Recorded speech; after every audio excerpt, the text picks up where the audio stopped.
As the state budget process begins, a leading supporter of charter schools wants the state to spend more money on the privately run but publicly funded schools. The Fordham Institute says Ohio charter schools in the state's largest cities are getting about $4,000 per student less than what traditional public schools get per student. Local districts already complain charters are getting too much money, and there are some calls for the state to take over funding for charter schools. Jesse Ballmer, does that have any legs? Well, do you see any scenario where the legislature would say, okay, the state will pay for all of the charter school tuition? I mean, probably not. The key difference between those, traditional school districts and the charter school districts is that the traditional districts are getting money through their local levies on property taxes. So that's where kind of that gap comes from a lot of times, and also the funding for the actual properties, and as opposed to leasing properties, which was discussed in the former state auditor, now Attorney General Dave Yost's report, looking at how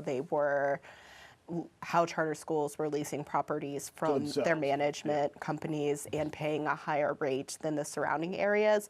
So there's a lot of issues to dealing with charter school funding. There is a frequent call to directly fund them as opposed to kind of pulling that money through the local school districts. There are kind of pros and cons to that. Obviously, you are not having as much fighting with the local school district that you're, so-called taking their money, but it does make it easier to kind of, if there's an anti-charter school effort in the legislature, to reduce that money for charter schools. But the Dispatch kind of led the way in doing a very good job of looking at some of the charter schools and how there was self-dealing and basically overcharging themselves on rent. So I think the legislature is going to tighten some things down on both charter and some things on public, because clearly when they started out doing the charter schools in '06, they didn't think of all the controls they should have put in place, and I think they're going to tighten down. Fordham has said that, Laura, that they said that Ohio has made strides in greater accountability and regulation of charters, but the money just isn't there, is what they're saying. Right. Well, I mean, I think that, Jesse's point was correct, that the traditional bricks and mortar schools get 83% of their funding from the state, and charter schools, I think, only get 44% from the state. So there's an imbalance there. Charter schools were set up to be a little bit experimental,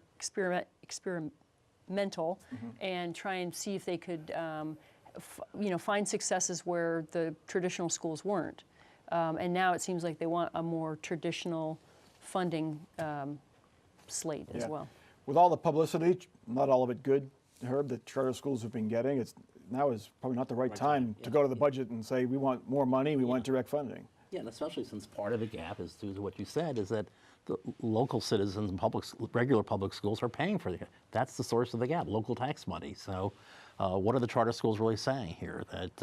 So I don't get that argument. I don't think it's a compelling argument, but I think you're right that this is not the time to get overly ambitious, and just be happy that you're in a situation where you have, I think, state leaders who will listen to you, who, we're past the election, you don't have to worry about all these, charges that are out there, but don't overreach at this stage. Columbus tried to pass a levy, and some of the money would have gone to charter schools, and that did not go well, if memory serves. Well, they had other problems in that election because that levy got beat. But that was a big issue, especially among the teachers in the teachers union. Right, it's happened in the LA strike out there. They were trying to stop the competition that they view the charter schools to be. So I think those tensions are going to continue because the battle over money, and hate to break the news, but Ohio's not going to have a big flood of money when they have to do the next 2-year budget. So there's going to be a lot of unhappy people, but the hands are out wanting more and more. All right.